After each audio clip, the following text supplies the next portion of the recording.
Hi, this is Greg from GamerPops, and today we're talking about Lego Batman 3, which is not only one of the best family games of the year, but for my money, one of the best games of the year. I've got a couple of clips that we're going to run in the background as I talk, showing a couple of different levels early on in the game, and some of the different characters that you'll get to play as. So the Lego franchise as a whole from TT Games has been, consistently one of the best series of games. Whether it's been Star Wars, Batman, Marvel, Harry Potter, Indiana Jones, Pirates of the Caribbean, the Lego Movie, or the really underrated Lego City Undercover, the Lego games have just found right from the get-go a perfect mix of humor, of action, of very accessible all ages gameplay, and of course, some of the greatest licenses in the world. And the end result is consistently game in, game out, one of the best family gaming experiences. And this game is definitely at the top of the list. In addition to what's kind of always worked about the Lego games, TT Games have managed to just graft so much of the DC universe on top of Lego Batman 3. We're not just in, as the title says, Lego Batman 3 Beyond Gotham. We're not just confined to the streets of Gotham City. We're actually going into space and even intergalactic. It's a wide-ranging story, very very comic book feel, great humor, great action, and a ton of characters that you'll get to play as you go through the game. So the way the game is structured for people who don't necessarily or haven't really played these Lego games, the story is told in a series of missions, and each one of these levels, has a fairly lengthy, set piece to it. There's puzzles to decipher, bad guys to beat up, bosses to stop, and a lot of environmental challenges to overcome. Once you complete the level, though, with the kind of assigned characters, then you unlock free play, which lets you go back into the level and play it again and again as many times as you want with new characters, any ones that you've collected and unlocked, which lets you find all of the hidden collectibles and secrets hidden within each level. So you've got mini kits that let you build vehicles, which I'm guessing will come into play sometime later in the game. There's also characters you can unlock. There's 3 per level that are hidden away that some of them you may be able to get them on your first playthrough, but it's really once you go back and bring in some extra characters and some extra abilities that you'll be able to do that. You can see here with Robin, we've unlocked his techno suit, so we're able to access this control panel, which is going to then lift this piece of the Bat rocket into place.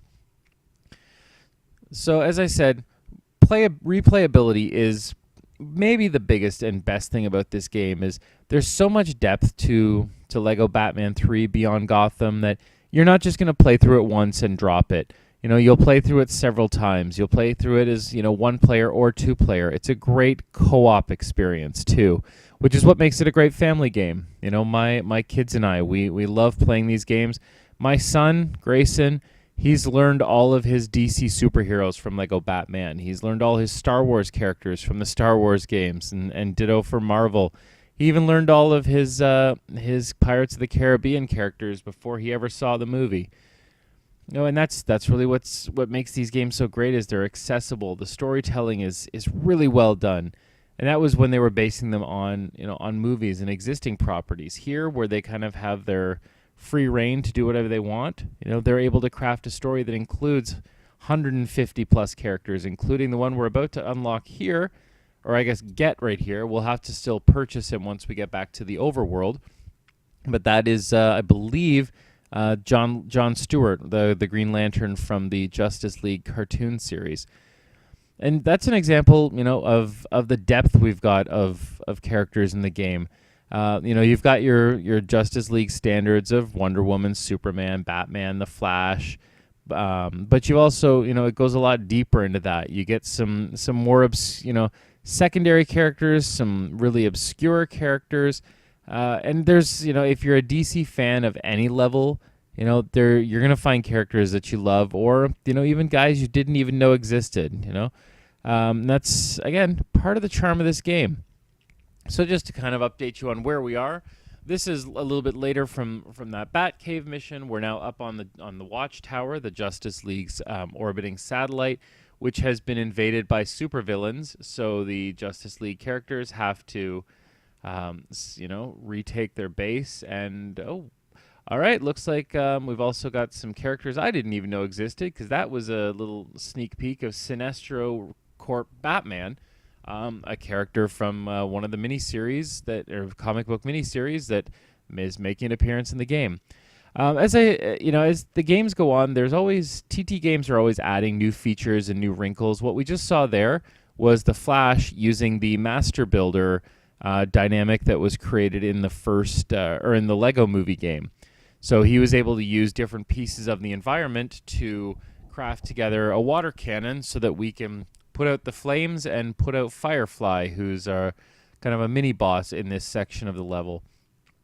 So as I keep spraying him, you'll see his hearts drop. We're able to take out some of his flames, and eventually I'm sure we'll be able to move on and continue to rescue the Watchtower from the forces of all of the bad guys, not only in the Batman universe, but we're really spanning the whole DC universe here, both in terms of heroes and villains. And the great news is, every character you run into in the game, big or small, is playable.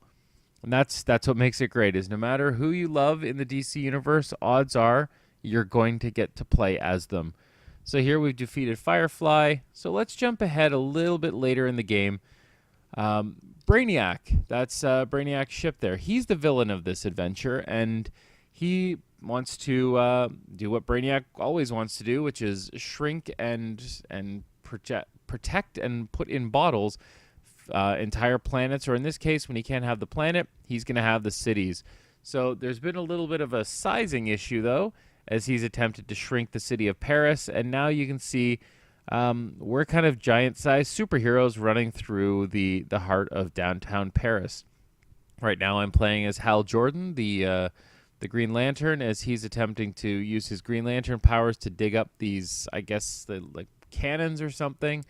You can see the Arc de Triomphe in the background, and there's a car sitting there, so you can kind of see how we've kind of shrunk the world, and now we're a lot bigger in it.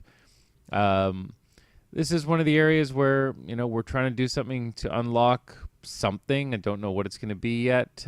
Could be another character, could be a mini kit piece, but we just have to stick to it and kind of hope we don't get killed by these bad guys, because once we kill enough of these bad guys, I'm pretty sure that's going to jump us to the next part of the level. Meanwhile, of course, we've also got Brainiac shooting shrink rays at us and trying to shrink us down into tiny Green Lantern.